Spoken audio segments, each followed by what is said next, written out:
What's up, Crosspoint family?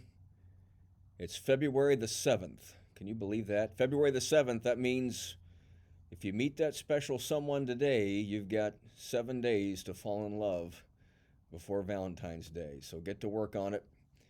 I do hope you're getting ready for Valentine's Day. For those of you that do have that special someone, do something to cherish them, to honor them. Buy some chocolates or get some flowers or whatever. And for those of you that you don't have that special someone yet, just be patient and make sure you find someone that appreciates you and that is able to love you. I want to give you just a few updates in the life of our church. Lots of good things happening. I try to keep you posted throughout the year on kind of how things are going in terms of finances and all those kind of things.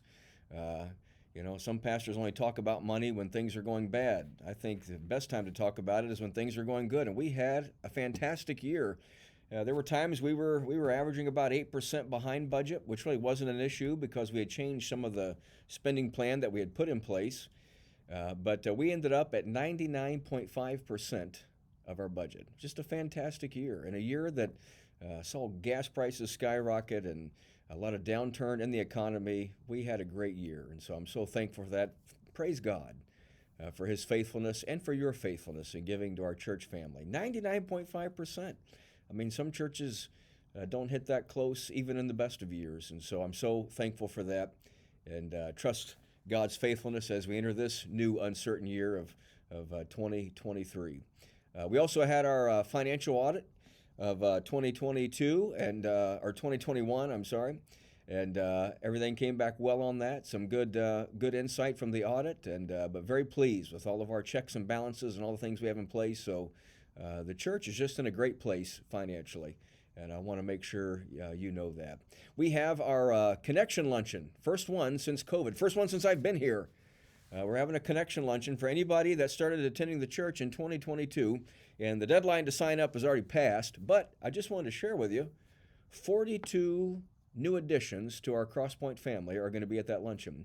That's not everybody who's joined us over the last year who's become a part of our family, but 42 new folks are going to be at the luncheon. That's fantastic. I'm excited about that. And so what a joy that is, and what a sign of a healthy church that is. Had a lot of children in the church on Sunday. What a blessing that is. So thankful for all the ways the Lord's blessing us and providing for us as a church family.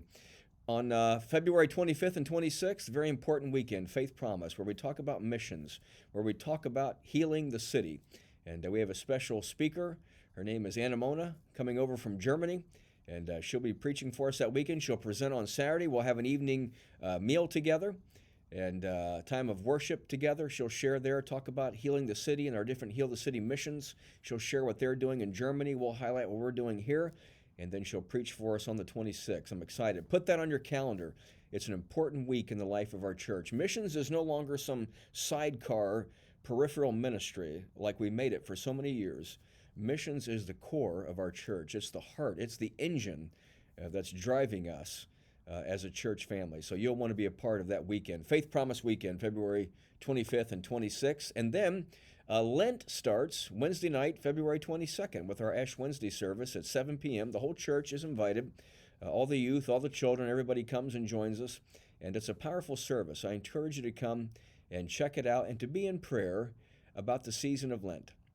Sometimes we talk about it in terms of giving something up, of making a sacrifice to remind us of Christ's sacrifice for us. That's a good thing to do during the season of Lent. You can also think about it of where does God want me to be at the end of this 6 weeks? What change do I want to see happen in me to draw me closer to God, to make me a better spouse, make me a better brother or sister, make me a better Christian?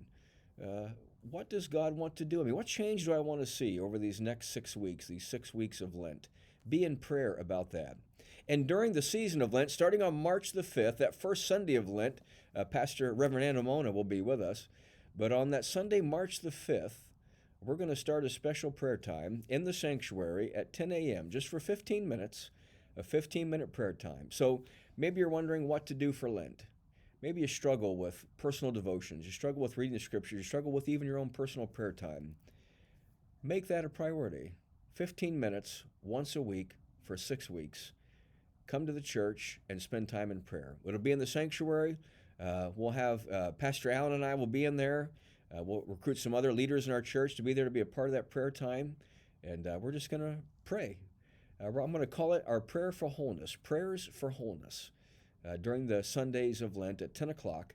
So the Sunday school classes will be over at 10. You can come join us.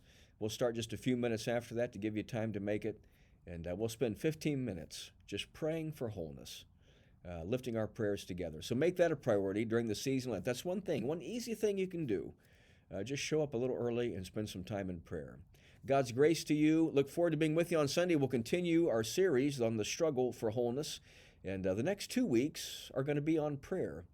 Going to be talking about prayer a little bit and the tensions that we live with there. And so plan to be a part and bring somebody you know who might be of benefit, might be of help to them, ministry to them during a time in their life. God's grace to you. See you on Sunday.